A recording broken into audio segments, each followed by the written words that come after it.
ধরুন কেমন হবে যে একটা 5 স্টার হোটেল আপনার জন্য ফ্রি হয়ে করে দেওয়া হলো, আপনার খাবার দাবার সব কিছু আপনার সেখানে ফ্রি 24 ঘন্টার জন্য। কেমন হবে? কি অদ্ভুত লাগছে না? শুনতে ইচ্ছা করছে না এটি কোথায়? জি, এই হোটেলের নাম হচ্ছে আসাই রিওকন, জাপানে।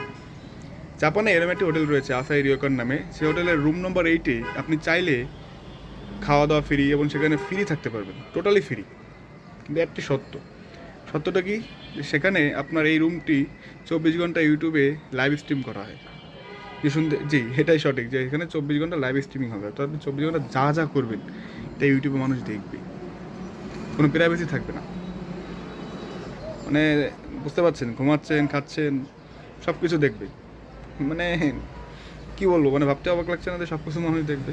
দেখুন, এটা শুনতে এখন খুব ইজি মনে হলো, 24 ঘন্টা যখন আপনাকে স্ট্রিমিং করা হবে, ব্যাপারটা কিন্তু ইজি না। ঠিক এই কারণে কিন্তু এই হোটেল এই অফারটি আপনাকে দিচ্ছে, কেন কারণ জানে যে it's not easy for everybody, সব এটা করবেও না।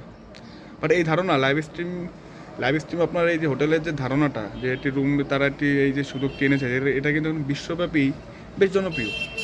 বিশ্বের অনেক দেশ এটা এখন করতেছে, যে তারা তাদের হোটেলের একটি স্পেসিফিক রুম বা ফ্লোর সব 24 ঘন্টা ইউটিউবে স্ট্রিমিং করবে এবং এখানে যে থাকতে পারবে তার জন্য এটা সম্পূর্ণ ফ্রি, কোনো কস্ট নেই, একদম ফ্রি। আপনার কি মনে হয় বাংলাদেশে কি এটা চালু করা উচিত? বা আপনি কি থাকবেন এরকম কোন হোটেলে, এখানে 24 ঘন্টায় আপনাকে পুরো বিশ্ববাসী দেখবে, আপনার গতিবিধি চলাফেরা সব, সব মানে সব? থাকবেন কি? জানাবেন কিন্তু নিশ্চয়ই। ধন্যবাদ।